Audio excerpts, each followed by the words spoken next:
Okay, so when I joined the Fraunhofer Center for High Performance Computing back in 2005, my task basically became something like, we're unhappy with all the existing parallel file systems. Sven, please design a new parallel file system that's better than all the others. And that's how I started to design what was originally called the Fraunhofer file system and later was renamed to BeeGFS. It quickly became popular all over the place, and people started to rely more and more on it, so we're asking for professional services and so on. And that's how we founded the company called ThinkPark, which made me the CEO and CTO of the company for many years. This is exactly where we started to provide the professional services for BeeGFS and extended for use cases beyond pure HPC, like enterprise use cases and so on. You'll hear more about that later from my former colleague, Alexander. And then at some point, NVMe technology came up, and I thought this is so disruptive on the one hand in the best possible way because it solves so many nasty I/O problems that we typically have with applications in the HPC space. On the other hand, it's also disruptive in the challenging way that all the classic concepts of RAID controllers that we used before don't really work anymore. There's no way to get the performance of the NVMe drives that they can really deliver out of the box with these classic RAID controllers that we're used to. So the only way to do that really is based on software-defined storage these days, and that got me so excited, and I wanted to be a part of this kind of paradigm shift that I recently joined Excelero. So why is everyone talking about NVMe storage these days? On the one hand, because it's really becoming affordable. On the other hand, it's all about the applications, of course, right? So what can you do with this ultra-low latency and the high throughput that you get from the NVMe drives? And that's the classic things, you could say, right? On the one hand, if you have lower latency and higher throughput and things like that, you can do deeper analytics or run more realistic simulations, right? The sensors get better and better, so you get better data sets, and you need a way to really analyze these. Or if you're a bank or a medical institute, then there are plenty of tasks that you need to complete in a very short time frame, right? This is the solution for this. And if you're in an HPC environment, then you need a technology that's really made for high parallelism, right? Because it's a multi-user environment with a lot of concurrency. And other than spinning disks who actually really hate concurrency because it makes them seek all the time and slows things down, NVMe drives are made of multiple chips, so you really only get the full performance out of them if you have a lot of parallelism, right? So they actually embrace parallelism like we have it in HPC environments. And I also still remember from my days at the Fraunhofer HPC Center how very frustrating it was when my colleagues always came up with some very good ideas for how to create a new algorithm, but in the end, the way this algorithm would have worked, it would have led to a lot of disk seeks, right? So in the end, the algorithm wasn't working well because of the disk seeks, and that got them really frustrated, and they had to work weeks and months to restructure the algorithm for different I/O patterns, right? And this is, of course, another type of problem that can be solved with NVMe drives these days. But while it's relatively easy, like we already said, to throw some NVMe drives at a server these days, it's really not straightforward to take full advantage of them because the classic concept of a RAID controller doesn't work anymore to get the performance out of the box. So this is what I call the ingredients for ultra-low latency and high throughput storage to really get the performance out of the box and make it suitable for cluster usage, right? On the one hand, like we already said, it's the low-level technology NVMe. On the other hand, you want to get the performance out of the server. So obviously, you need a fast network, ideally 100 gigabit InfiniBand or RDMA-enabled Ethernet. And then the next thing you need is a software that can really access the remote drives at the low latency that these drives come with, right? So without losing the low latency, you need a software that's really designed for this from the ground up, and that's where Excelero's NVMesh comes into play. The other thing is, of course, you don't want to access just an individual NVMe drive, right? You want to have something like RAID volumes for the NVMe drives, and that's the other thing that NVMesh provides. And on top of that, so far it's only block storage. Your applications typically, of course, want to access files. So on top of that, you would run a file system that's really designed for this kind of cluster usage, right? Really handles small and large files well, different access patterns, high concurrency. So a very good example for this is obviously BeeGFS. And in the end, to keep it all affordable, right? And I already told you that the appliances, when you look at the specs, you'll see that they don't really get the performance out of the box. So you need to pick the right hardware that has a good balance between NVMe drives and networks and so on, and keep it really affordable. So that's the magic of software-defined storage, right? Give you the best performance and capacity that you can get for your money. Okay, so now let's enter Excelero's NVMesh to show how we can turn the individual NVMe drives into something that's actually useful for a cluster. The first ingredient, like we already said, is how do you actually access a remote drive without losing all the performance of the drive. And Excelero has a patent on this particular technology, so no one else can do it like this. What's the fastest way to access a remote NVMe drive? On the left-hand side, we have a client, which is also called an initiator in the block storage world, wants to access a drive in the server or the target in the block storage world, and the fastest way to do this is, of course, to go through the network interface card, arrive at the network interface card of the server, and then the very important thing is to bypass the CPU. So if you wake up the CPU, then you're already introducing a lot of extra latency, you lose IOPS. So that's the patent that Excelero has to directly access from the network card the NVMe device and also receive the result of the operation directly to the network card. Other approaches would have to wake up an interrupt here and so on, adding additional latency. Excelero's NVMesh doesn't. So that's what we call RDDA for remote direct drive access. So far, that's the single drive, and you already learned that there's a client and the server component of NVMesh. And on top of that, like we said, the second important ingredient is that you can actually create volumes, right? Because you don't want to access individual drives only. You want to have logical volumes. So what NVMesh allows you is to slice and dice several drives like you need it, right? No need to allocate a full drive for a RAID volume. With spinning disks, this would typically be a very bad idea to have multiple logical volumes on the spinning disk because it adds extra disk seeks. For NVMe, disk seeks are no longer a problem, right? So you can slice and dice them like you want to. So the drives can be spread across several servers. You can have distributed RAID across the servers for also fault tolerance and things like that. And what you see on the NVMesh client side then is only the volumes that you want to present to a certain client. So in some sense, it's a ZAN virtualized through the network. And so far, it's only block storage, like we said. So on top of that, you're free to run a local file system like an XFS or whatever makes sense to have at your compute node, right? Or in the sense of HPC, typically a parallel file system. So the next question then is, which kind of logical volumes can you create through NVMesh? The very simple ones for best performance, but without any redundancy, obviously, is just concatenate some drives or do what you could call a RAID 0, so stripe across multiple drives. Again, the drives can be inside several servers for aggregate performance. More interesting for fault tolerance is the mirroring. Or the RAID 10 across more than 2 drives, then again distributed across multiple servers. Mirroring from the capacity perspective might not seem so nice, but actually it's from the performance perspective the best way how you can do small random writes, because the only overhead that you have for a small random write to your NVMe drive is that you have to send an extra copy of the data. And for reading, of course, you still have the full performance of all of the drives.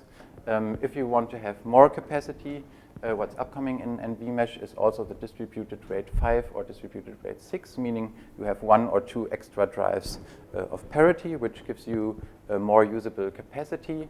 So that's nice. On the other hand, updates are, of course, more expensive than if you have a small random write to this disk. Then you first need to read the old value, need to read the old parity value, then you can compute the new parity value and write it out. So it's more operations involved in small random writes. For reading, you still get the full throughput. But yeah, if you really want to optimize for small random writes, then mirroring is a better option than this. This is not a design flaw in NVMesh. That's just in the nature of how RAID or erasure coding works. And the next thing is, of course, that you have to be able to deploy it in a way that makes sense for your environment.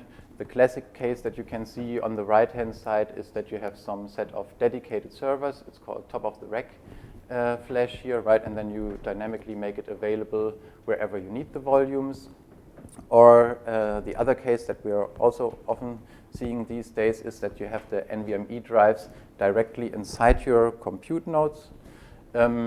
And just share them among the other compute nodes. So you avoid having dedicated servers. Of course, you can also mix both. In this case, the client and the server components are simply running side by side on the same machines.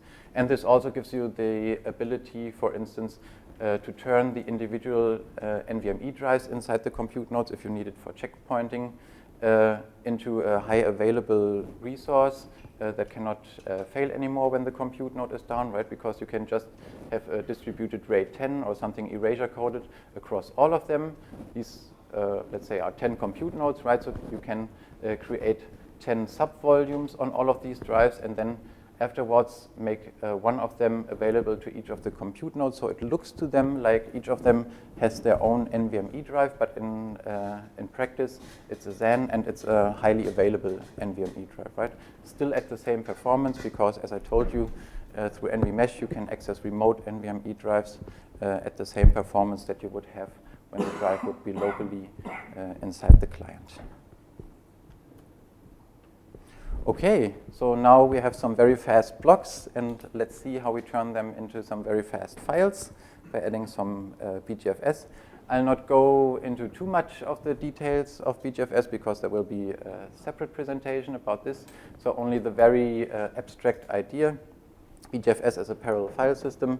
You get your client-side normal POSIX mount point, and whatever you drop in there gets magically distributed across a set of servers, adding some metadata in the process so that the file system later finds back the files. The important thing here is that BeeGFS, like many other parallel file systems, does not manage the disks directly. It assumes some resilience from the underlying disk. So basically, it was designed in a way that there would be a RAID controller inside the servers, right? That gives you some fast volumes on top to work with. So that's where NVMesh comes into the play, right? This creates the shared volumes. Ideally, they can now also span multiple servers so that you get really, even when from the BeeGFS point of view, you would only talk to a single server, and NVMesh would distribute the load again under the hood at the block level where it's much faster across multiple servers, resulting in much better performance, as I'll show you later. Let's skip this one. Another very interesting use case of BeeGFS that has been adopted by some of the fastest supercomputers that we have nowadays in the top 500 list is what we call Beyond, for BeeGFS on demand. The idea here is that to relieve a lot of stress from your global parallel file system that might be running on spinning disks, you create some separate temporary file systems that are automatically generated when a job starts and are automatically destroyed when a job ends. The advantage here is that you can isolate some nasty temporary I/O patterns from the users of the global centralized storage with their spinning disks, and the fundamental concept was built on the idea that you would use the NVMe drives that you have inside the compute nodes already for the operating system, for instance, which are usually not very useful to cluster applications because they are not part of a shared file system, right? So the idea of Beyond would be that when you start up a compute job on 3 compute nodes, the Beyond or the batch system automatically generates a separate BeeGFS instance exactly on the NVMe drives of these 3 compute nodes, so the job has its own exclusive parallel file system for temporary files. And that's very useful, made many people very happy already. The limitation of this concept is that you're limited to the 3 NVMe drives in this case that are part of the compute job. With NVMesh now, you can turn the whole cluster, the whole NVMe drives of the cluster into a virtual resource that can also be allocated through the batch system, and then you dynamically generate the volumes for your jobs as you need them. So the user can then say, I just need a 100 terabyte resilient temporary volume, and then we allocate the volume across arbitrary nodes here, make it resilient, and from that generate 3 subvolumes and attach them to the compute node and run beyond on top of that, right? So that gives you much more flexibility. You're actually no longer limited to the NVMe drives inside the compute nodes. They can just be anywhere on the network. Okay, so much for the high level. I guess it's probably clear now how they both are related together. NVMesh provides the logical RAID volumes on top of which BeeGFS or beyond would run. And what are the ways now to combine NVMesh and BeeGFS? About beyond, we already talked. The other interesting case is on the metadata side. For the metadata service, metadata is always small and requests come in fast and furious. There's nothing like streaming of metadata, so it's a perfect case for NVMe already. And you definitely want to have multiple servers and multiple NVMe drives for scale out, but you'll probably never use up all the capacity that come with these NVMe drives. So with NVMesh now, you can go and say, I create some small resilient block volumes from these NVMe drives, and with the rest of the NVMe drives, I do something else. For instance, I could use them as a storage pool. BeeGFS provides the concept of supporting different types of media. I'll not go into the details here because Alex, you certainly will, right? Yeah. Then I'll skip this. And in the end, of course, the best that you can have is always a full NVMe-based system. Typical driver for this nowadays is AI, for instance, because here you buy the very expensive DGX boxes or whatever similar comes to it. And here you typically never have something like streaming, right? If you want to teach these boxes how to detect cats on photos, then you have millions and millions of small cat photos that you need to crawl through, right? So it's random access kind of by design, and that's a perfect case for NVMe as well. So that's where we see many users these days.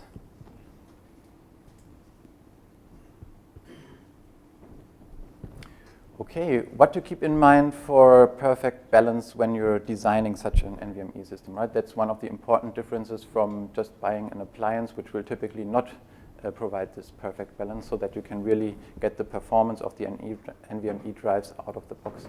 I'll use Intel CPUs here as an example. You can do the same computation with AMD CPUs as you like.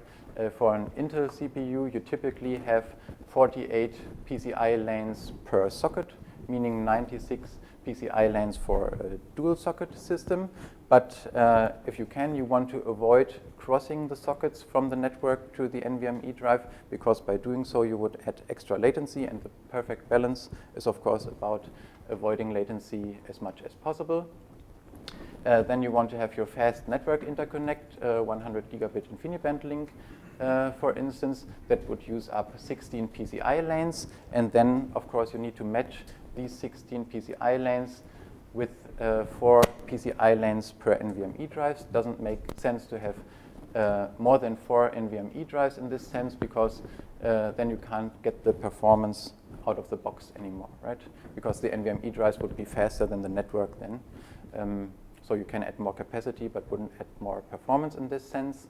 And that gives you some very fundamental rule that basically the perfect design, you also can't have 2 NICs here, because they would already use up 32 PCI lanes on a single socket, right? And then you can't match the 32 anymore with an appropriate number of NVMe drives, because then you would exceed the 48 here. So the perfect balance would mean that you have one 100 gigabit network interconnect plus 4 NVMe drives per socket. So in a dual socket system, that means 2 100 gigabit network interconnects and 8 NVMe drives in total to really get the performance out of the box. This is just one example. This is a Supermicro BigTwin. The name BigTwin is a bit misleading here because it's actually 4 servers. We also have a very important partnership with Lenovo. They also make some great NVMe servers. So this is just to have any example of a box that we can talk about and which we benchmarked. In this case, we have the 4 servers and 24 NVMe drives in total in only 2 rack units. This is not the perfect balance that we talked about, right? We can add 2 100 gigabit NICs per server, that's great, but we only have 6 NVMe drives per server. So that means instead of 100 gigabit NIC and 4 drives per socket, we only have 3 drives per socket. So it's an imbalance in the good way because the network is faster, and that means we still can get all of the drive performance out of the box. And you can use this as an always-on system, right? Because it's 4 servers. So you can build your volumes in a RAID 10 or a RAID 6 with 6 plus 2, so 2 parity drives across all the nodes. And so when one of the nodes in this unit fails, you still have all the data accessible. And then we put this system to the test together with BeeGFS to show what you can get already out of such a small system. The way we use this is NVMesh client and server components. We're running on all of the 4 servers here, striping the volumes across all of the drives. And then the BeeGFS server-side components were also running here. If we wanted to, we could have used this also as a completely converged appliance, meaning the BeeGFS client side would also run here, creating the shared file system, and then you could also run your applications on the same machines if you wanted to. But to show that we can really provide the remote performance, we used in this case separate clients for the benchmarks. And here you see now what happens when we combine BeeGFS with NVMesh. To have something that's directly comparable, we used the mirroring approach because BeeGFS already has built-in mirroring, and so the alternative to using the built-in mirroring is to let the mirroring be done by NVMesh at the block level, where we have the advantage of RDDA and the ultra-low latency access. And then you see what happens. BeeGFS alone, without any NVMesh involved, gets out of this box some already very impressive, like 200,000 file creates per second. Really not bad. But if we offload the mirroring to NVMesh, we get to 600,000 file creates per second because the mirroring is way easier at the block level, right? Fewer semantics, and we have the advantage of RDDA here. And that carries on to file stats, right? Combined with NVMesh and BeeGFS, we get to some incredibly high 60 million file stat operations per second out of this tiny box with only 24 NVMe drives. So no one can anymore complain about an ls-l in a large directory taking too long or something like that.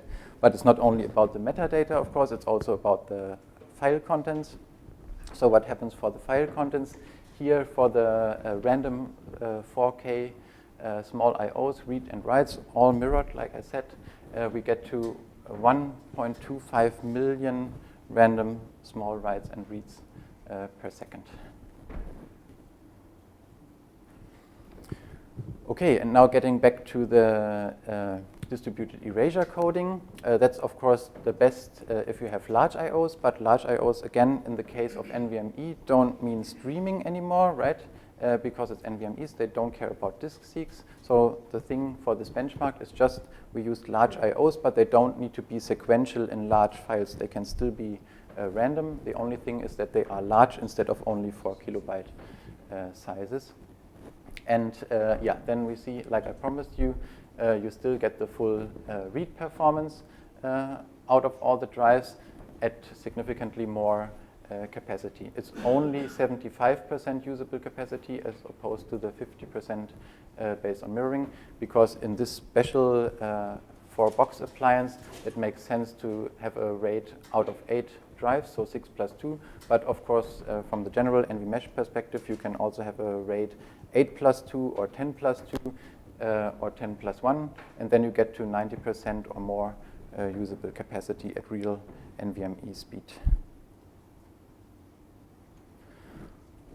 Okay, I'll come to an end, but in the end, of course, you also want to see the statistics for both together. It's two separate pieces of software, but from your point of view, they should look like one, and they do. For instance, through a Grafana dashboard, right, where you can see, in this example, the NVMesh cluster IOPS and the BeeGFS IOPS together side by side in the same dashboard. And that brings me to the summary. Like I showed you, with NVMesh and BeeGFS together, you still have the full NVMe advantage and the full scale out, meaning you can always add more hardware or add more volumes on the fly when you need to. And the other thing is what I call protected storage and protected investment. Protected storage for the obvious reasons, because you have the high availability. Protected investment, because it's all software defined, right? It's the standard NVMe drives and the standard servers that you buy, so it's up to you what you make of them. If you want to rip them completely apart next year and turn your dedicated servers into a more converged setup where you put all the NVMe drives inside your compute nodes or whatever, that's up to you to do what you want with it. And that's it. Any questions I can answer? Do we have time left for questions? I think that we have time for just a couple of questions. No? Okay. How much does it cost? For you, it's a special price. That's the right answer. 10% more. It looks really, really impressive. Okay. So I have seen the information about the API that you are offering on top of the NVMesh. The RESTful the REST API? API. Yeah. So on the one hand, I didn't have time to show this. There's the most beautiful GUI, of course, available that you can imagine. There's also the normal command line tool available, but these days, especially as the software is used by some very big web scalers in Silicon Valley, they ask for RESTful API, so everything is also configurable or monitorable through a RESTful. Okay, it's not just for metrics, it's also for presenting the devices yes. to other. Mm-hmm, mm-hmm. Okay, good. Yeah. Thank you so much, Sven. Thank you.